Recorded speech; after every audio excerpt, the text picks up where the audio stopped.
Today, we're going to continue our discussion of the daily life in the colonies.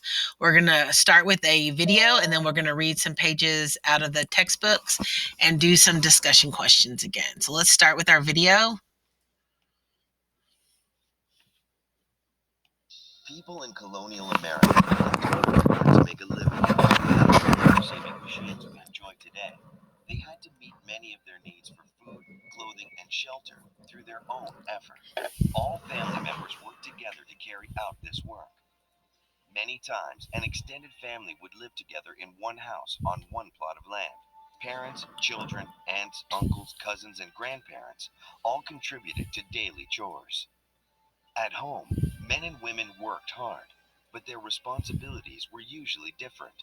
Women took care of the house and the land immediately around it. Cooking and cleaning were time consuming tasks, and they had to do all that work by hand.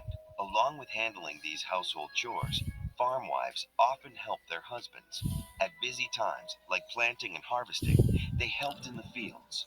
Men headed their households, and they spent most of their time working. They took responsibility for running the farms and did the planting, plowing, and gathering of crops.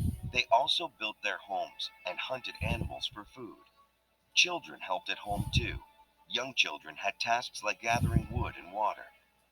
Older girls helped their mothers with the household work. Older boys helped their fathers in the fields.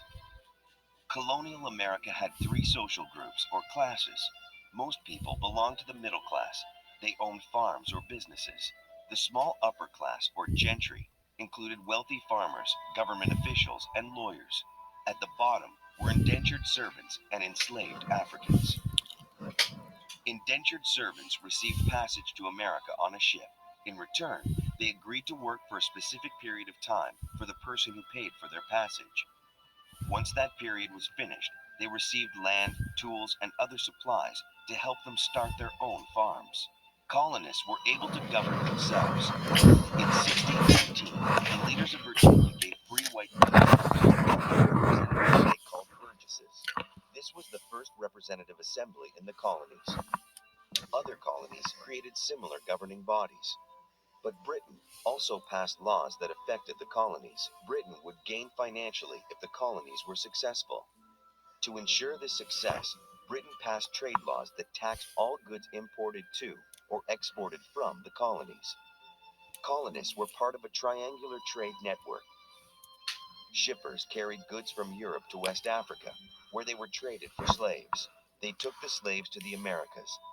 The people were traded for sugar and other goods. These were carried back to Europe. Most people who bought Africans owned plantations. The Africans tended the crops grown on these large farms and did other work in the plantation house and the fields. Considered property, the Africans had no freedoms. But this did not keep them from developing their own culture. African traditions influenced language, cooking, and music. Life in the colonies could be harsh. Farmers faced bad weather, drought, disease, and the fear of the unknown.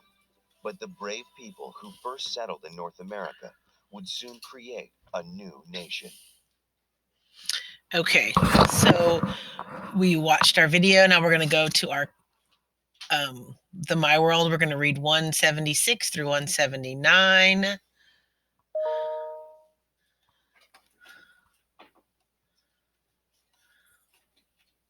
Artisans and craftspeople. By the mid-1700s, Philadelphia, New York, Boston, and Charleston had grown into large cities and trading centers. People from the countryside brought goods to sell in these cities. Imports arrived from other countries. Merchants bought and sold these goods. As people grew rich from this trade, cities became centers of wealth. In the countryside, people tended to do many different tasks. In the towns and cities, however, workers could specialize in one type of work or a trade. These were artisans or skilled workers and craftspeople, such as blacksmiths, carpenters, basket makers, and tinsmiths. This division of labor was more efficient. Working in a market economy, artisans could make a living by producing goods people in their town wanted to buy. Some colonial cities grew large enough to support artisans, such as watchmakers and silversmiths, who made luxury goods. 5. Describe the impact of specialization and the division of labor on the economic growth of the colonies. Colonial society. Europeans in colonial society belonged to certain classes or society groups based on their wealth or importance. The highest class was known as the gentry.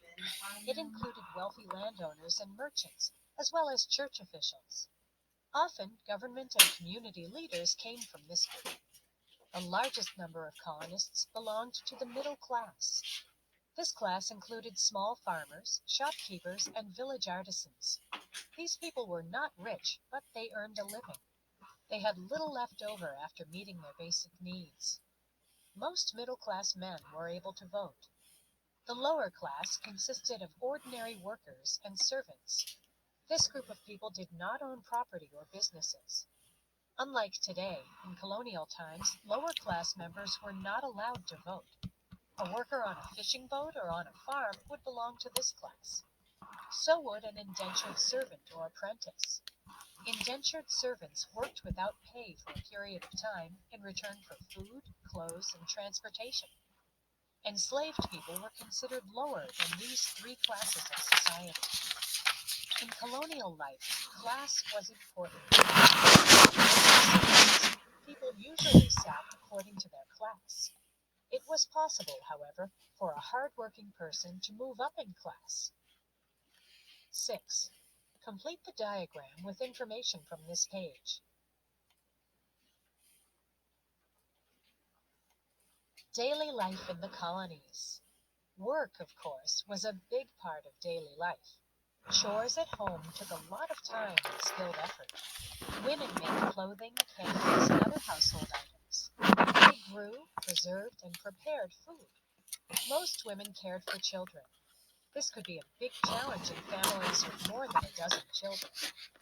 Most children also had work to do, starting at an early age.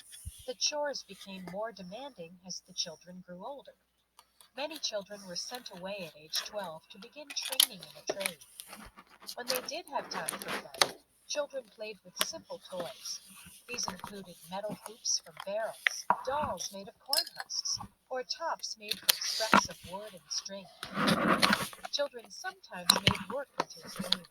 They might hold a contest to see who could carry the most wood or husk corn the fastest. Some children did go to school. Their books were wooden tablets, such as the one pictured. Most New England towns had schools. Sometimes, children were given lessons at home. Most children did not have a full education, however. By the time they were teenagers, they usually worked full-time. Only a few young people went to college.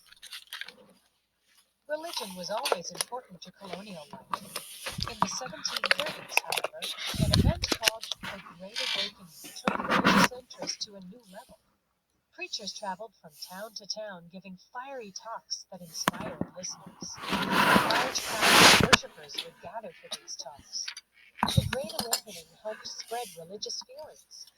At the same time, it weakened the power of church leaders who previously directed life in some colonies. The movement stressed that people should develop their own connection to God. They did not have to rely upon the church leaders to tell them how to live or worship. 7. Based on the quotation below, what was the goal of education in the colonies? Got it? 8. Main ideas and details. List 2 details to support the main idea that the life and work of a small farmer differed from that of an artisan living in a big city. 9. You are visiting relatives in Philadelphia, Pennsylvania. Your 12-year-old cousin is an apprentice in a furniture workshop. Why did he sign up for an apprenticeship? What industry is he learning?